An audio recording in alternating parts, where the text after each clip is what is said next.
Kita akan menggambar histologi dari akar. Pertama, kita menggambar suatu lingkaran besar yang akan memberi gambaran mengenai penampakan cross-sectional akar. Kemudian di bagian luar akar, kita akan menggambar sel yang tersusun rapat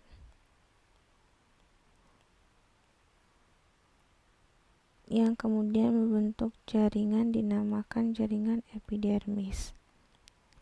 Epi artinya yang berada paling luar. Jadi ini epidermis. Epi itu dia mempunyai fungsi sebagai barier. Karena dia berfungsi sebagai barier, maka dia memiliki fungsi proteksi. Proteksi dari dalam maupun proteksi dari luar. Proteksi dari dalam dia mencegah air keluar, karena kalau air keluar dari akar maka akan terjadi dehidrasi. Sedangkan proteksi dari luar dia mencegah terjadinya invasi mikroorganisme seperti virus dan bakteri. Akar juga mempunyai barier yang ada di dalam, itu dinamakan endodermis. Endo artinya di antara. Jadi karena dia berada di antara, maka diberi nama endodermis.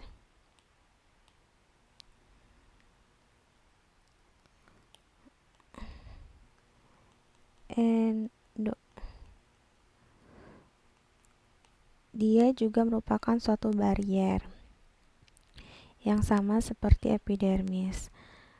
Namun fungsinya bukan sebagai proteksi tapi regulasi, mengatur. Apa yang diatur? Yang diatur adalah air dan mineral. Mengapa endodermis dapat mengatur air dan mineral? Karena sel-sel epidermis dikelilingi oleh suatu lapisan lilin yang bernama pita Kaspari. Lapisan lilin ini merupakan lapisan yang hidrofobik, sehingga tidak akan dilalui air. Kalau misalnya kita mau menggambar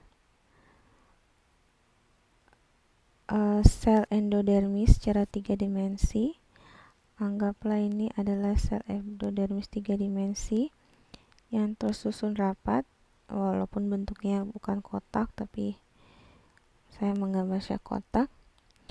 Maka pita Kaspari itu akan mengelilingi dari endodermis. Jadi dia akan mengelilingi endodermis, dan setiap endodermis memiliki pita Kaspari.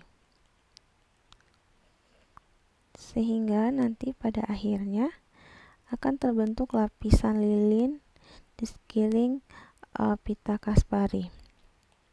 Hal ini akan mempengaruhi aliran masuk keluar masuk dari air dan mineral yang terlarut dalamnya.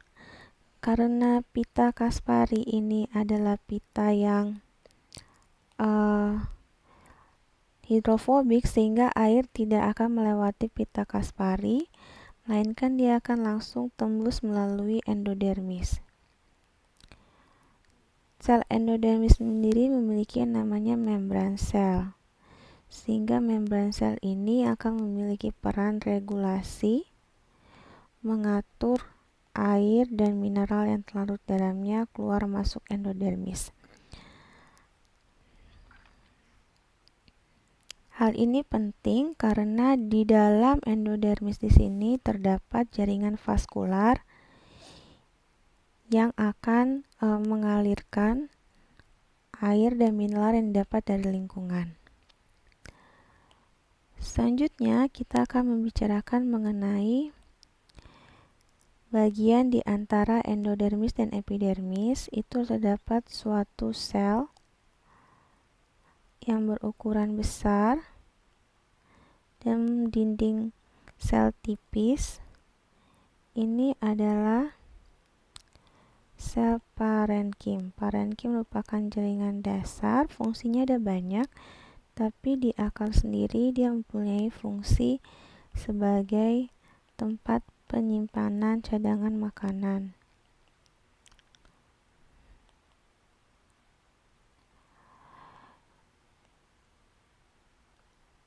Dan di parenkim sendiri ada suatu bagian atau kanal channel. Channel ini dinamakan channel plasmodemata, merupakan channel yang menghubungkan antar sel parenkim. Seperti ini, plasmodemata. Pentingnya plasmodemata itu akan berpengaruh terhadap jalur keluar masuk air.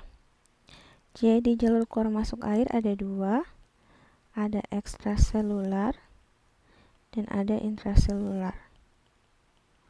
Semuanya dilihat dari sifatnya terhadap sel. Ekstra itu di luar sel, intra itu dalam sel. Jadi ada yang hanya melewati, dan ada yang menembus sel. Kita mulai dengan yang ekstraselular. Misalkan ini air dari luar, dari lingkungannya. Ketika dia bertemu dengan lapisan epidermis, maka dia akan melewati dan bergerak di antara sel epidermis. Begitu juga ketika muncul bertemu dengan parenkim, maka dia akan bergerak di antara sel-sel parenkim. Namun, ketika dia sampai ke lapisan endodermis, karena ada pita Kaspari, maka dia akan menembus sel endodermis dan masuk ke dalam organ akar. Selanjutnya, kalau misalnya intraselular, dia akan menembus sel. Sehingga nanti jika bertemu dengan epidermis, dia akan menembus sel epidermis. Bertemu parenkim, dia akan menembus sel parenkim. Dan dari parenkim satu ke parenkim lainnya, dia akan melewati plasmodemata. Bertemu endodermis, dia akan menembus sel endodermis dan akan masuk ke dalam. Ini adalah jalur ekstraselular dan intraselular. Nah, kemudian dari parenkim hingga ke endodermis, lapisan ini yang disebut dengan lapisan korteks. Sekarang kita masuk ke di dalam lapisan endodermis. Tepat di bawah lapisan endodermis terdapat suatu sel yang bernama pericycle.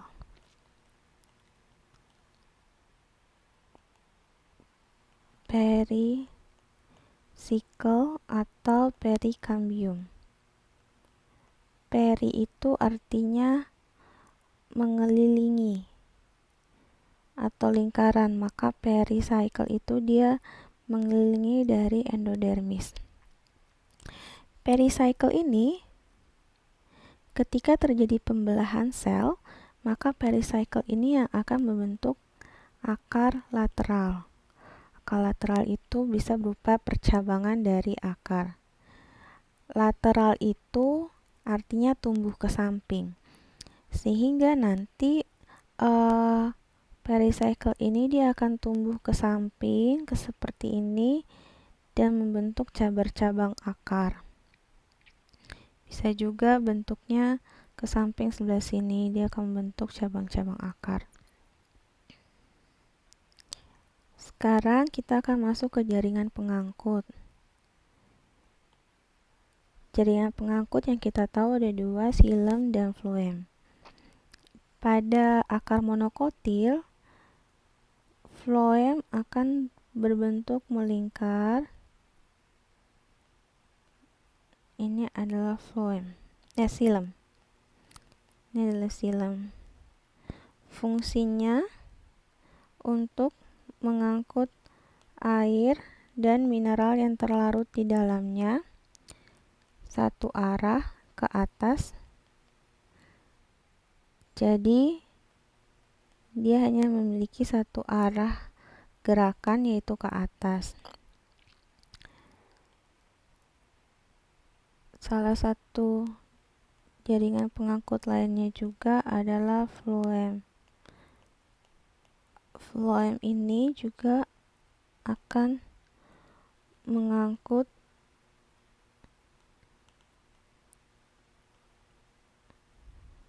gula dan hasil fotosintesis dia ke segala arah. Jadi jaringan penyangkut floem dan xilem perbedaannya ada di apa yang diangkut dan arahnya.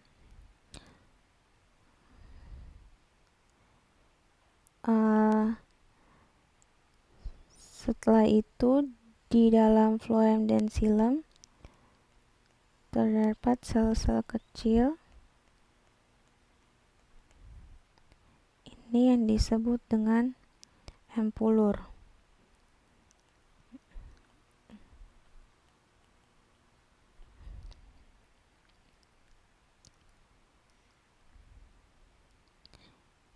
Ya, jadi ini adalah histologi dari akar monokotil. Sekarang kita akan belajar untuk akar dikotil. Secara umum akan sama dengan dikotil, dengan monokotil. Perbedaannya hanyalah di bagian dalam dari peridrem. Susunan vaskularnya akan berbeda. Susunan vaskularnya dimulai dari xilem, dia akan berbentuk seperti tanda tambah, ini xilemnya. Kemudian floemnya akan berada di 4 kuadran dari xilem. Seperti ini. Ya, ini adalah dikotil.